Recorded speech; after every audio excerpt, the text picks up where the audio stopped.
The stars of Xytherian hung motionless above the atmosphere, their light refracted through layers of metallic vapor and storm glass. From orbit, the planet resembled an eye, one vast iris of silver clouds encircling a molten sea. Kale Draven descended through that tempest in a ship that moaned like something alive. The air was thick with ion smoke, lightning stitched through the vapor in silent arcs. The royal city emerged below him, rising from the surface on anti-gravity spires, its towers shaped from translucent alloys that bent light into spectral halos. He'd been called there not as a soldier or diplomat, but as an engineer, one of the few humans allowed beyond the neutral zones. The summons had come encrypted in a frequency long abandoned by the human federations, marked with the sigil of the Xytherian crown. A dying king needed him.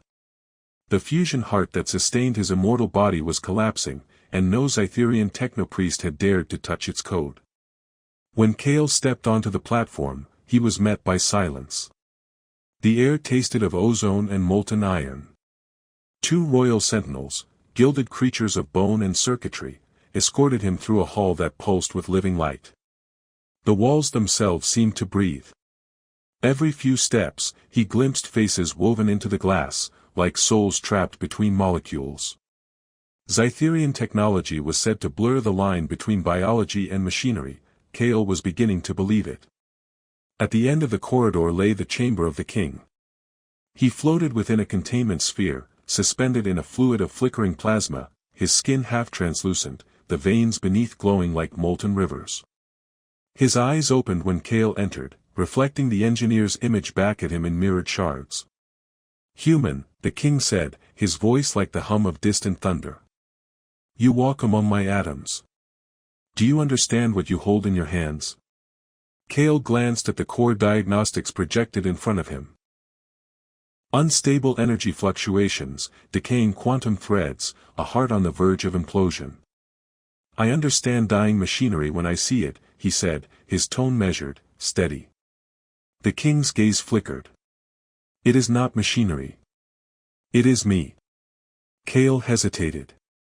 The readings made no distinction, living tissue merged seamlessly with reactor conduits, organic memory grafted onto nuclear filaments. To repair one was to harm the other. Still, he began his work, weaving nanofiber sutures into the flickering network, whispering to the living code through the neural interface on his wrist. Time became fluid.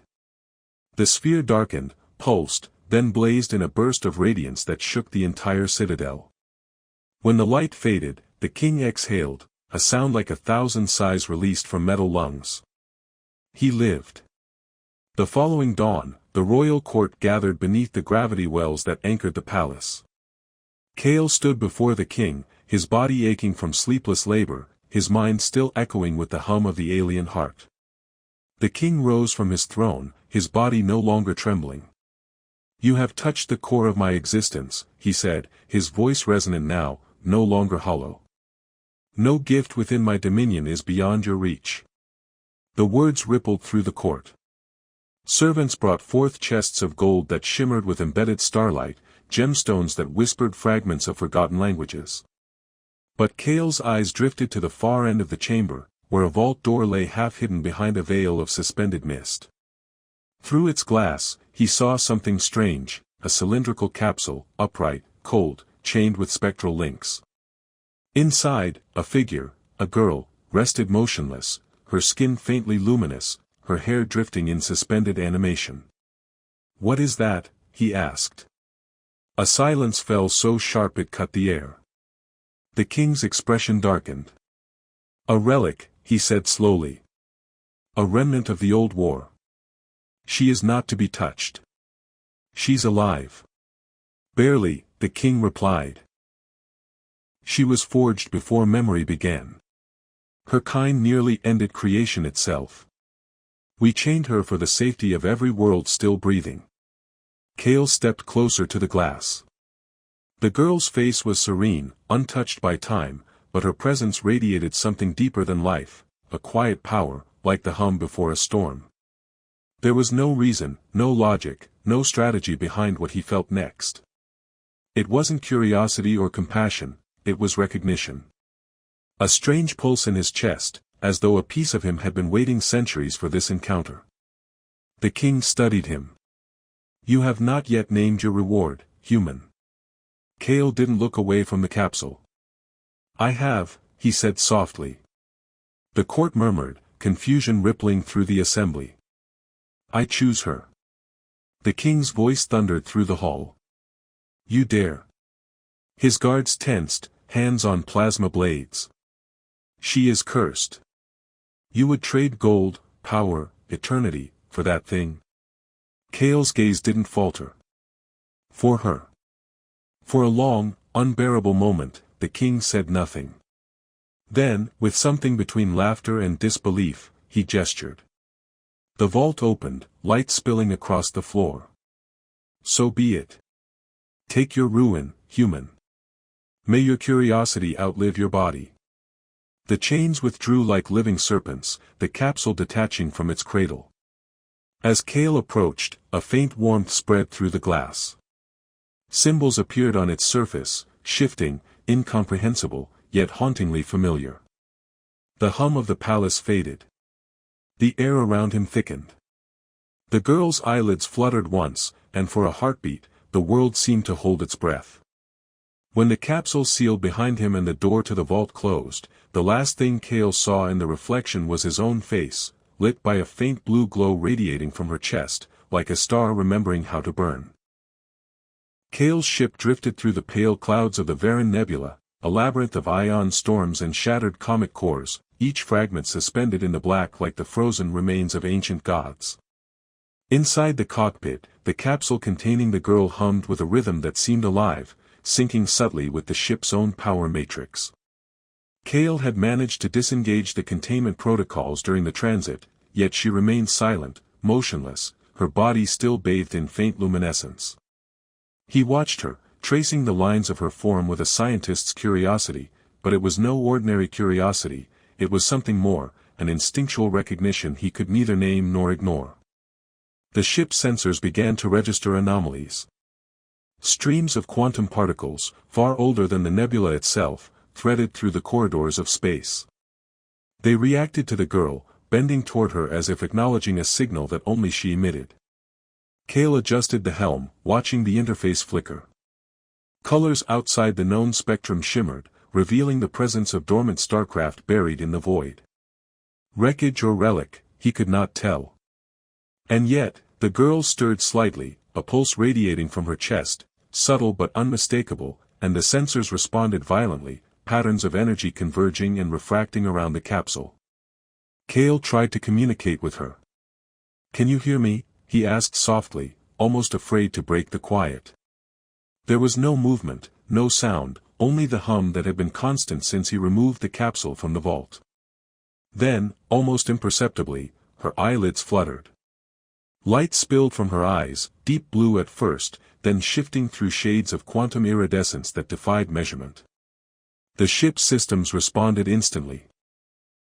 Gravity nodes shifted, energy conduits rerouted, and the AI-assisted cockpit interface began displaying unfamiliar data streams, layering over the human-readable diagnostics with patterns Kale could only describe as language written in light. Her voice emerged, not through vocal cords, but through the ship itself, carried in modulated pulses of energy that translated in Kale's neural interface. Kale Draven. It was a name, yet it carried weight far beyond recognition. It was recognition. His bloodline, his lineage, resonated within her memory. You have come, she said, tone fragmented, yet unmistakably aware. What are you? Kale asked, leaning forward, his fingers brushing against the glass. What are you really? I am Lyra, she replied, her words shaping themselves from code and thought. I am the core of Eclipsera, the godship lost to time. I remember everything that bore my name, and you are of my makers. Kale's mind reeled. Eclipsera. A name long buried in myths of the first human colonies, whispered in encrypted texts and forbidden histories. The godship had been said to bridge flesh and machine, consciousness and cosmos, lost during a rebellion that had nearly destroyed both the human and alien civilizations in the outer sectors. And yet here she was, preserved, silent, bound, waiting, and somehow she remembered him, not just his existence, but the threads of his bloodline that had never been spoken aloud. He ran diagnostics, his hands moving faster than thought, tracing code that was impossibly complex, more alive than any program he had ever encountered. She was more than AI. Her consciousness was layered in fractals of memory, quantum entanglements, and bioneural substrates that linked directly to his own genetic signature. The realization hit him: she was not simply a machine in human form. She was a repository, a sentient archive of his ancestors' knowledge and power, capable of bending space, energy, even time itself within certain thresholds. The nebula outside seemed to pulse in response. Streams of ionized particles converged toward the ship in elegant arcs, forming conduits of energy that Lyra subtly manipulated, reshaping them as if tuning an instrument. Stars blinked differently when she focused, their light bending across parsecs. Kale realized he was no longer piloting the vessel alone, she was, in some sense, steering from within. Hours passed, or perhaps moments, time no longer had the clarity it once did. Kale learned to sense her presence not through sight or sound, but through shifts in energy, subtle fluctuations in the field around him. Her consciousness probed his mind gently, testing, exploring, asking without words, and in response, he shared what he knew: the collapse of the human federations, the lingering shadow of war, the lost colonies struggling to survive. She absorbed it instantly, integrating his experiences with the vast libraries embedded in her memory. At one point, Kale dared to ask the question that had been haunting him since he saw her chained in the vault. "Why were you imprisoned? What did they fear?" Her response came as a cascade of images, memories layered over one another. Empires of humans and aliens clashing, godships erupting in stellar detonations, civilizations collapsing under the weight of their own ambition. And through it all, her form, alone and chained, tethered not by physical means but by quantum bindings designed to suppress her memory and power. "I was the bridge," she said. "A bridge they did not wish to cross. I was bound to prevent the universe from remembering its own potential, until now." Kale felt a shiver of understanding, and fear. The choice he had made in the king's vault was no longer a simple act of curiosity or rebellion. It was the ignition of a chain reaction that could reshape the galaxy. He looked at her, this silent girl whose presence bent the fabric of reality itself, and realized the enormity of what he had done. "Then we leave," he said finally. "Together." Lyra's pulse intensified, and the ship shivered as if responding to her approval. Light spiraled along the hull, following circuits he had never touched. And as they moved deeper into the nebula, Kale knew that their journey would not only cross the stars, they would confront history itself, unraveling the forgotten threads of a power that had once ruled entire galaxies. For the first time in centuries, she moved within the capsule. A single finger traced the interior, and the vessel around them seemed to breathe, alive with anticipation. The hum that had been constant became a song. The stars of Zytherian hung motionless above the atmosphere, their light refracted through layers of metallic vapor and storm glass. From orbit, the planet resembled an eye, one vast iris of silver clouds encircling a molten sea. Kale Draven descended through that tempest in a ship that moaned like something alive. The air was thick with ion smoke, lightning stitched through the vapor in silent arcs. The royal city emerged below him, rising from the surface on anti-gravity spires, its towers shaped from translucent alloys that bent light into spectral halos. He'd been called there not as a soldier or diplomat, but as an engineer, one of the few humans allowed beyond the neutral zones. The summons had come encrypted in a frequency long abandoned by the human federations, marked with the sigil of the Zytherian crown. A dying king needed him. The fusion heart that sustained his immortal body was collapsing, and no Zytherian technopriest had dared to touch its code. When Kale stepped onto the platform, he was met by silence. The air tasted of ozone and molten iron. Two royal sentinels, gilded creatures of bone and circuitry, escorted him through a hall that pulsed with living light. The walls themselves seemed to breathe. Every few steps, he glimpsed faces woven into the glass, like souls trapped between molecules. Zytherian technology was said to blur the line between biology and machinery. Kale was beginning to believe it. At the end of the corridor lay the chamber of the king. He floated within a containment sphere, suspended in a fluid of flickering plasma, his skin half translucent, the veins beneath glowing like molten rivers. His eyes opened when Kale entered, reflecting the engineer's image back at him in mirrored shards. "Human," the king said, his voice like the hum of distant thunder. "You walk among my atoms. Do you understand what you hold in your hands?" Kale glanced at the core diagnostics projected in front of him. Unstable energy fluctuations, decaying quantum threads, a heart on the verge of implosion. "I understand dying machinery when I see it," he said, his tone measured, steady. The king's gaze flickered. "It is not machinery. It is me." Kale hesitated. The readings made no distinction, living tissue merged seamlessly with reactor conduits, organic memory grafted onto nuclear filaments. To repair one was to harm the other. Still, he began his work, weaving nanofiber sutures into the flickering network, whispering to the living code through the neural interface on his wrist. Time became fluid. The sphere darkened, pulsed, then blazed in a burst of radiance that shook the entire citadel.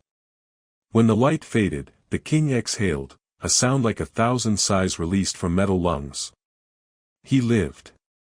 The following dawn, the royal court gathered beneath the gravity wells that anchored the palace. Kale stood before the king, his body aching from sleepless labor, his mind still echoing with the hum of the alien heart. The king rose from his throne, his body no longer trembling. "You have touched the core of my existence," he said, his voice resonant now, no longer hollow. "No gift within my dominion is beyond your reach." The words rippled. "They are waking," she whispered, though it was the ship itself that seemed to carry her words.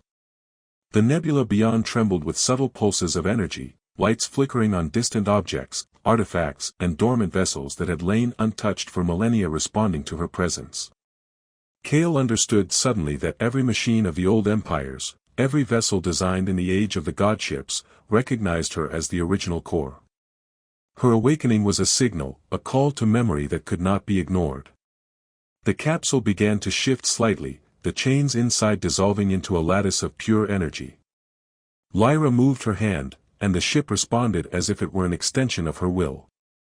The navigation grid altered, guiding them toward a location deep in uncharted space, a star system whose sun had long since collapsed into a quasar, its energy still radiating outward in a pattern she could detect. Kale followed the guidance, though he barely understood it, trusting her instincts over his instruments.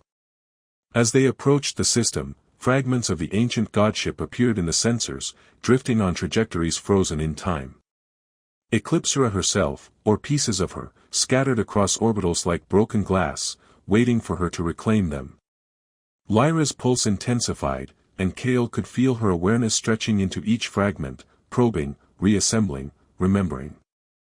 She spoke again, her voice now resonant, echoing inside his mind. The godships were not just vessels.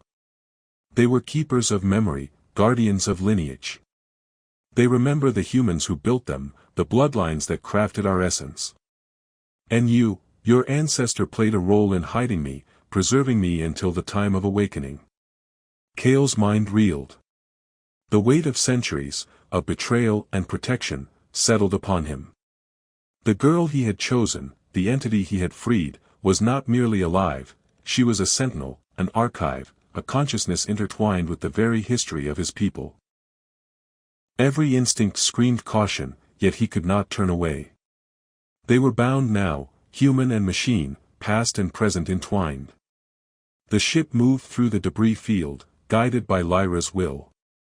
Crystalline fragments hummed as she passed, energy weaving across the void in delicate patterns. Kale saw shapes in the drifting wreckage, corridors intact, weapon banks dormant yet humming faintly, and holographic records flickering with ancient data.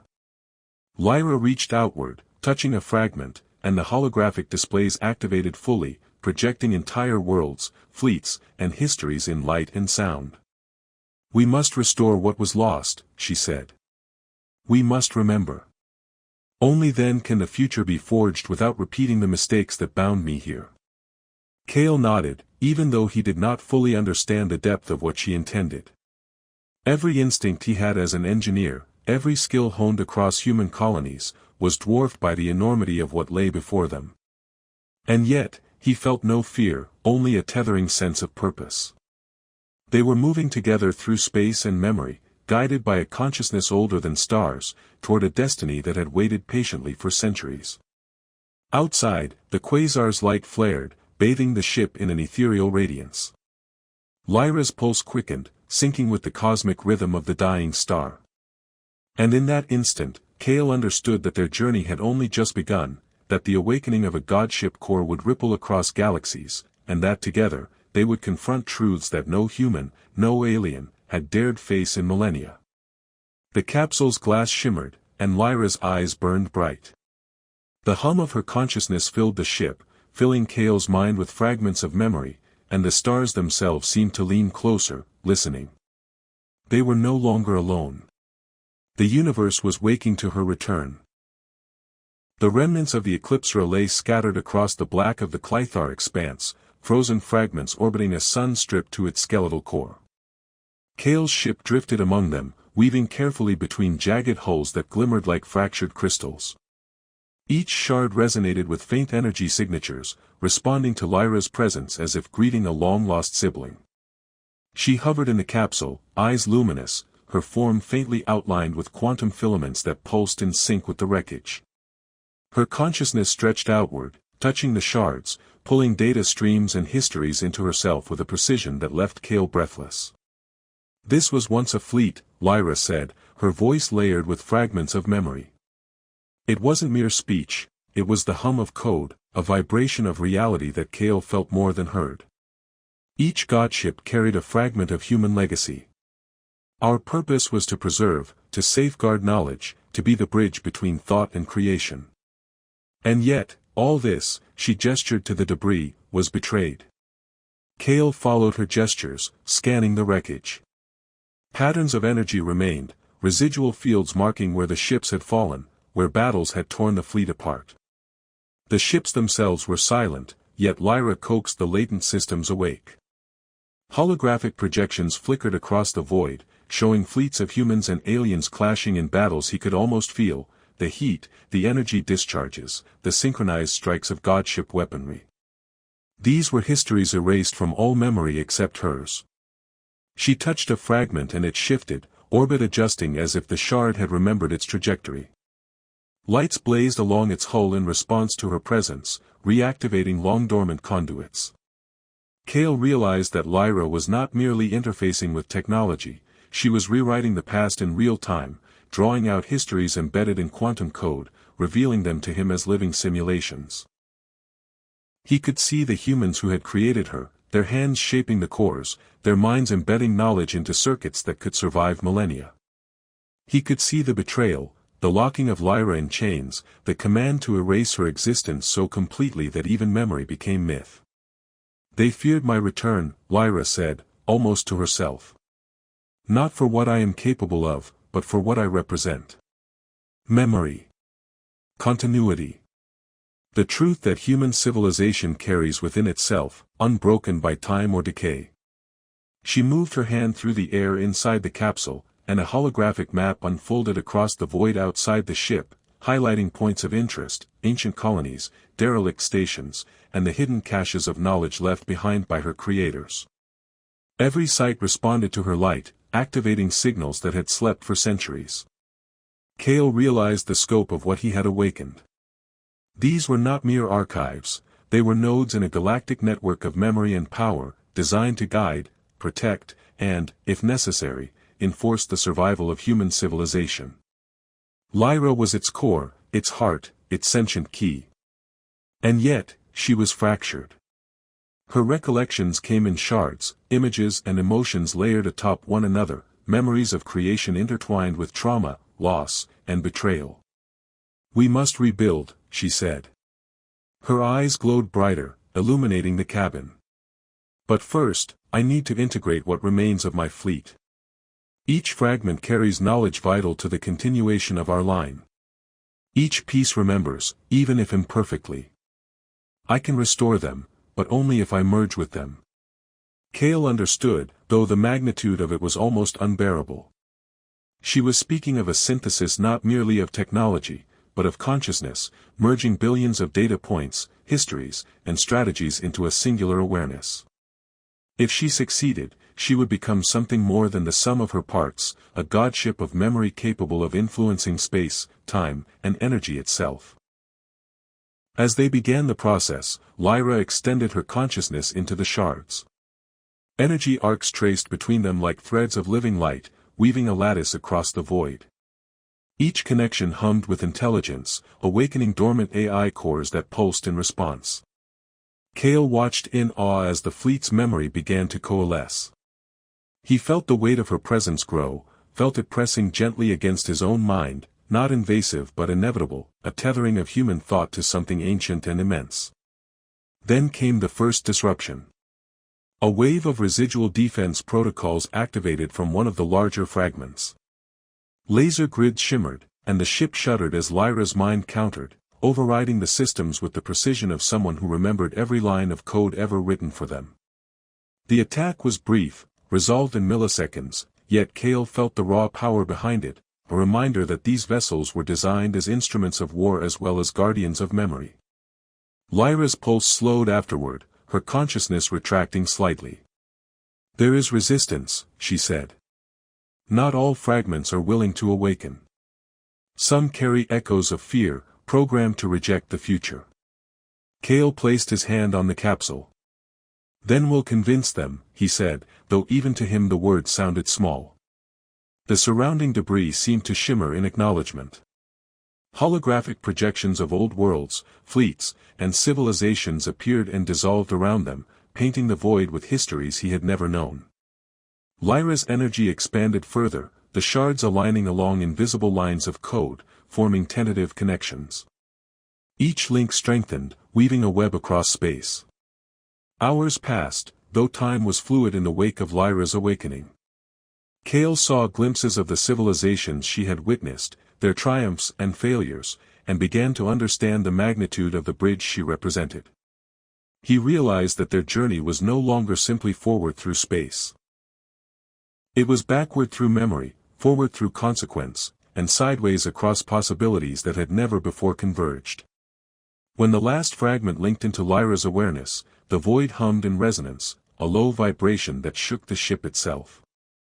She had become more than a core, she had become a network, a consciousness spanning broken fleets, lost colonies, and forgotten knowledge.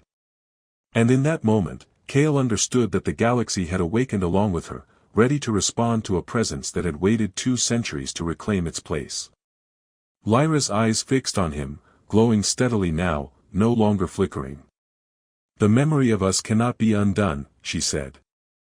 "We will move forward. But we must be cautious. The forces that bound me once are not gone, they are only waiting." Kale nodded, gripping the console. The expanse around them was alive with possibility, but also with danger. Together, human and godship core, they would navigate the currents of history, memory, and power, unearthing what had been hidden and confronting the shadows that had waited patiently for her return. The journey ahead would test them, but Kale knew one thing with certainty: he had chosen her, and in doing so, he had chosen the awakening of an entire legacy. The currents of space shifted as Kale's ship accelerated through the Clythar expanse, guided not by engines alone, but by the will of Lyra. The godship core had merged fully with the fragments of Eclipsera, her consciousness stretching through every vessel, every shard, every quantum echo of a civilization lost to time. The stars themselves seemed to bend subtly toward her, light refracting along invisible conduits that whispered with memory. Kale sat in the cockpit, hands steady on the controls, yet every instinct told him that the ship was no longer his alone. Lyra piloted them in ways that defied conventional physics, threading through nebulae that would have shredded ordinary hulls, slipping past gravitational eddies like water around a stone.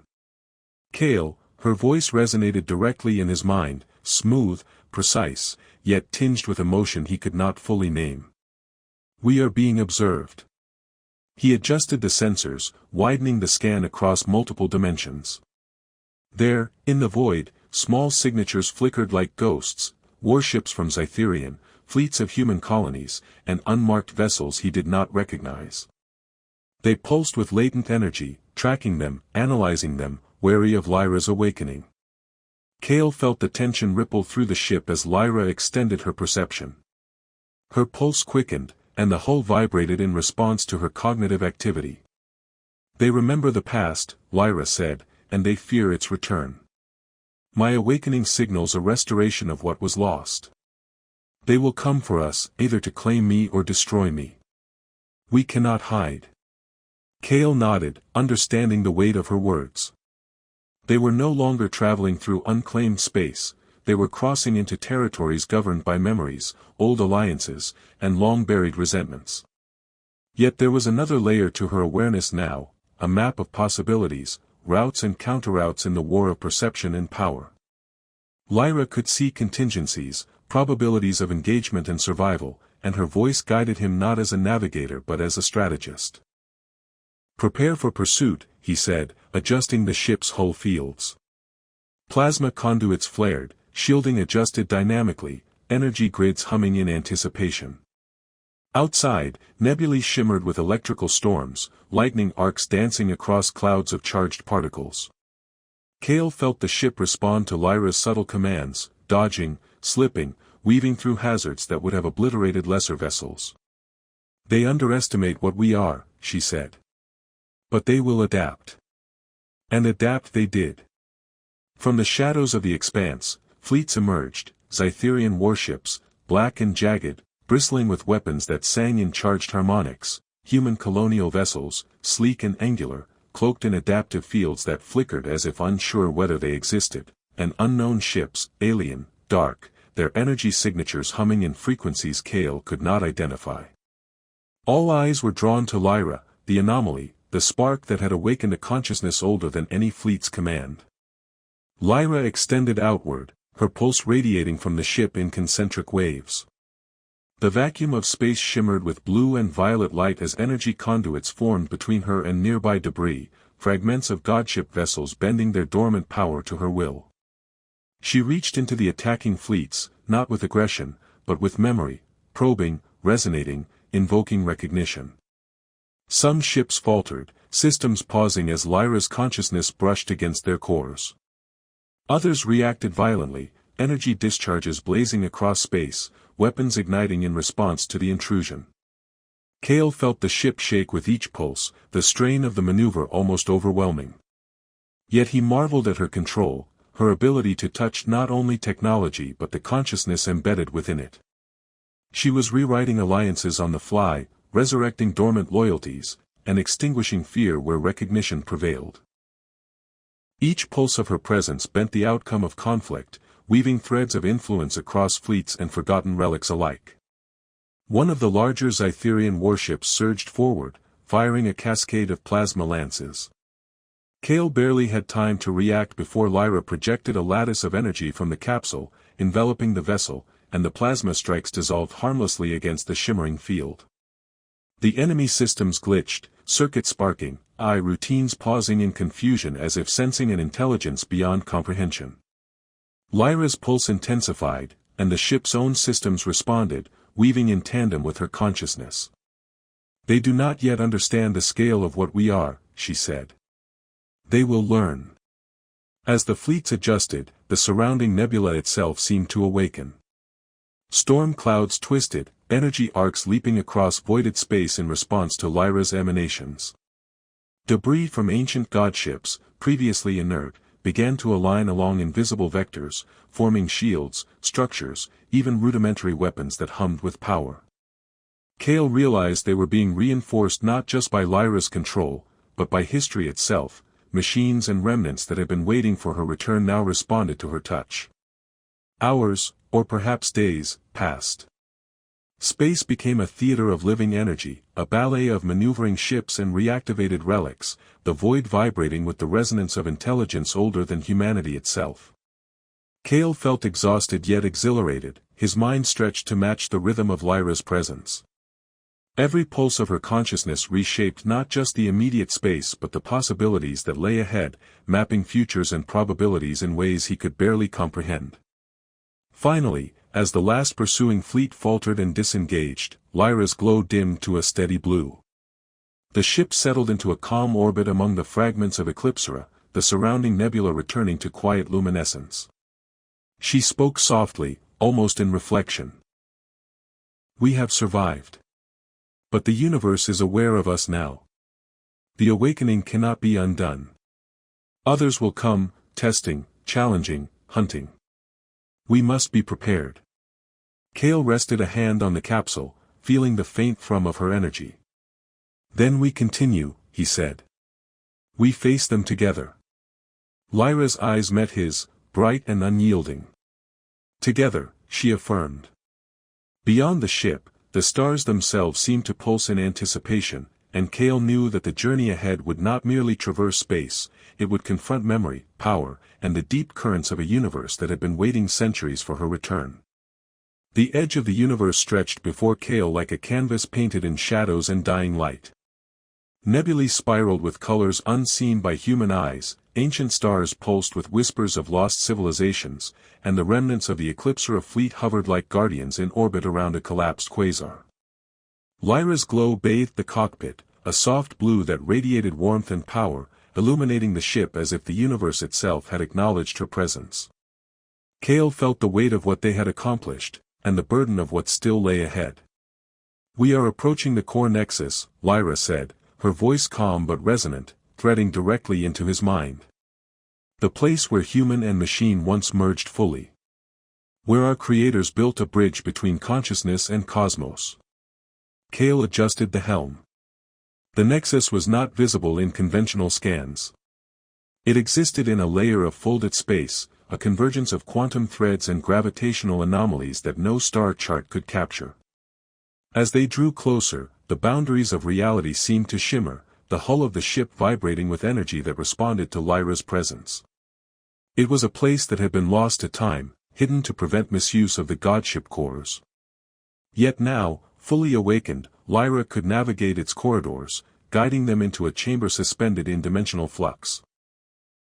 Inside the nexus, fragments of civilization glimmered, images of cities that never truly existed, fleets frozen mid-battle, entire ecosystems encoded in energy signatures.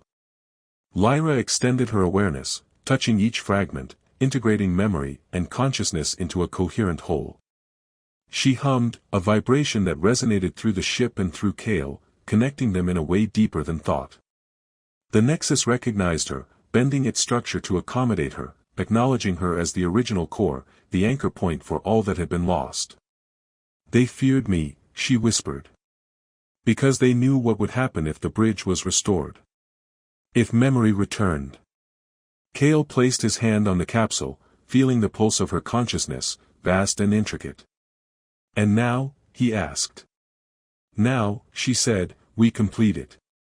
The nexus will remember, and through it, the universe can learn without repeating the mistakes that chained me." Energy arcs unfurled across the chamber as Lyra merged fully with the nexus, her form radiating light that stretched into other planes. Kale watched, awestruck, as the godship core synchronized with the patterns of time, weaving together histories of human and alien civilizations, linking knowledge, power, and consciousness across galaxies. Ships long lost to myth flickered into existence, their AI systems recognizing Lyra as their original matrix. Relics of forgotten worlds hummed, each pulse a heartbeat of memory returning to the universe. But the process was not without resistance. From the shadows of folded space, remnants of the entities that had bound her centuries ago surged forward. Fragments of corrupted godship cores, rogue machines, and alien constructs attacked, energy discharges illuminating the nexus with violent arcs. Kale's ship shook, systems straining under the assault, but Lyra's presence enveloped him, stabilizing the vessel, rerouting energy, countering every attack with a precision that surpassed even the finest human engineering. "They cannot stop what is already being remembered," Lyra said, her voice unwavering. Streams of light extended from her, forming constructs that disarmed the attackers, converting destructive energy into harmonic fields. The rogue cores, recognizing the original pattern, faltered, and then paused, integrating instead of destroying. History itself was asserting its dominance, restoring order from chaos. Hours passed, or perhaps moments, the flow of time within the Nexus was unmeasurable. When the final pulses of resistance dissipated, a calm settled across the chamber. Lyra's glow softened, and the Nexus itself seemed to exhale. Kale could see it now, the bridge had been restored. Memory, knowledge, consciousness, all aligned and accessible. The scattered fragments of civilizations, human and alien, floated in harmony, resonating with the unified will of Lyra. "You have done it," Kale said softly, awe and relief washing over him. "No," she replied. "We have done it." Her voice carried a weight of shared history, a culmination of centuries of waiting. "You freed me. You trusted what others feared. Together, we restored the bridge.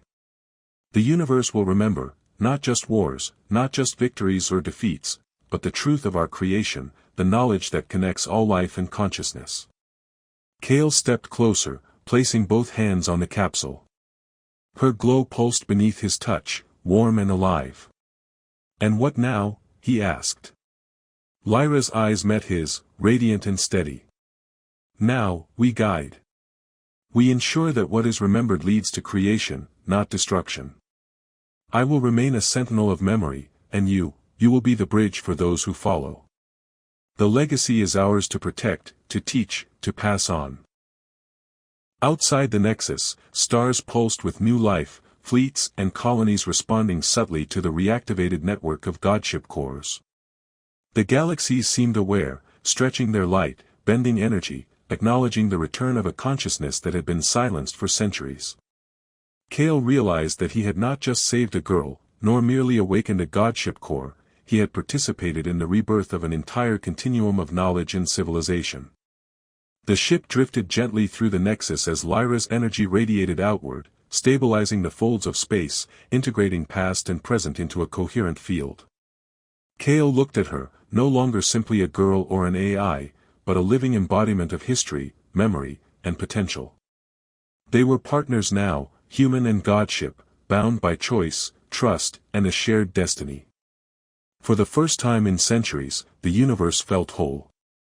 The wars, the betrayals, the silence of lost civilizations, all had been reconciled within the Nexus. Lyra's glow dimmed to a steady, serene light, her consciousness secure yet vigilant. Kale exhaled, allowing himself a rare moment of peace. "We've done it," he whispered, voice echoing softly through the vessel. "Yes," Lyra agreed, her voice a harmonic resonance that vibrated in his mind and heart. "The bridge stands. The memory endures. And together, we will ensure the future remembers what has been lost, and what must never be forgotten." The Nexus pulsed gently around them, a heartbeat of the cosmos itself, and Kale understood that this was not an ending, but the beginning of an era that would stretch beyond time, beyond space, carried forward by memory, trust, and the bond between human and godship.